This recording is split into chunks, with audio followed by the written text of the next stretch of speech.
Bismillahirrahmanirrahim. Assalamualaikum warahmatullahi wabarakatuh. Perkenalkan, nama saya Cindok Tepian dengan NIM 121705028.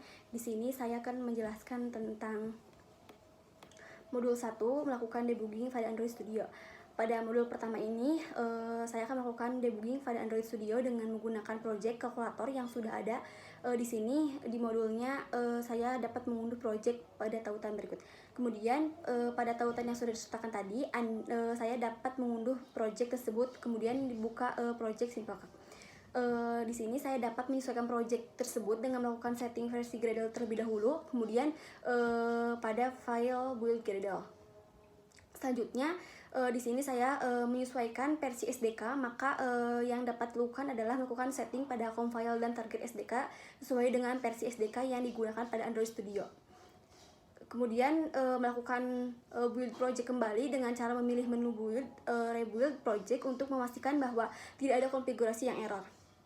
Kemudian di sini saya memahami kode program tersebut. Terdapat dua kelas pada Java program, yakni kalkulator yang berisi metode kalkulasi. Pada kalkulator yang terdiri dari add, kemudian ada sub, div, dan sub. Kemudian satu kelas lagi, main activity, merupakan halaman utama dari program kalkulator tersebut.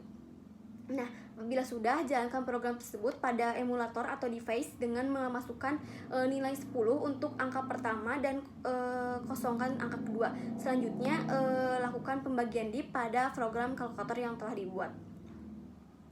Pada program tersebut akan muncul error dan lihat log aplikasi tersebut pada logat, di mana terdapat error number format exception seperti pada gambar di bawah ini. Selanjutnya di sini saya akan menjalankan aplikasi kalkulator tadi dalam menu debug.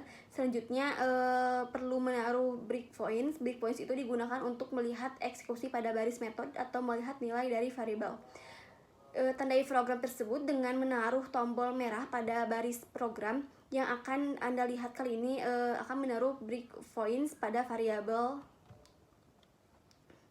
Kemudian jalankan mode debug tersebut. Di sini terdapat 3 bagian mode yang dapat dieksplorisasi, yaitu yang pertama ada frames untuk memperlihatkan frames yang sedang dieksekusi dalam tumpukan frames. Kemudian ada variables untuk memperlihatkan nilai dari variabel dari baris program yang sedang dijalankan. Kemudian ada watch untuk menunjukkan nilai dari suatu baris program, termasuk juga variabel yang sedang ingin dilihat. Kemudian di modul 2, melakukan unit testing pada aplikasi. Pada modul kuda ini akan mencoba menjalankan unit testing dengan menggunakan Android Studio.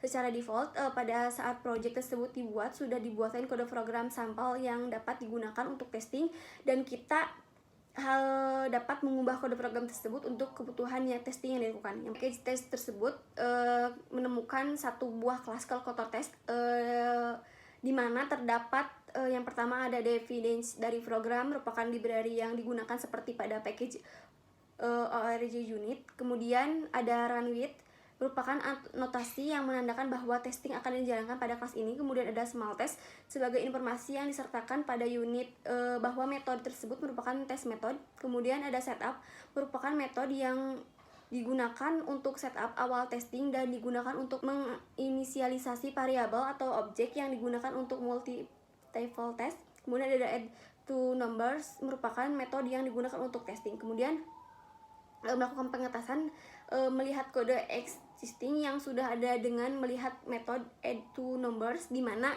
dituliskan kode tersebut.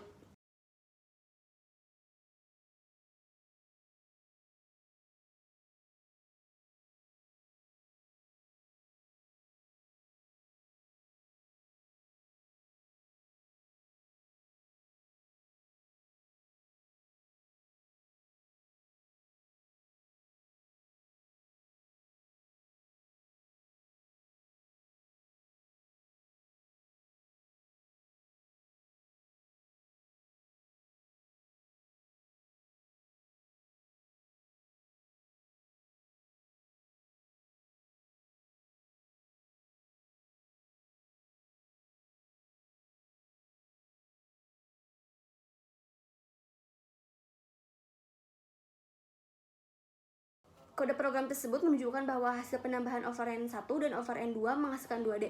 Jika sukses, maka hasil tes akan menunjukkan sebagai berikut.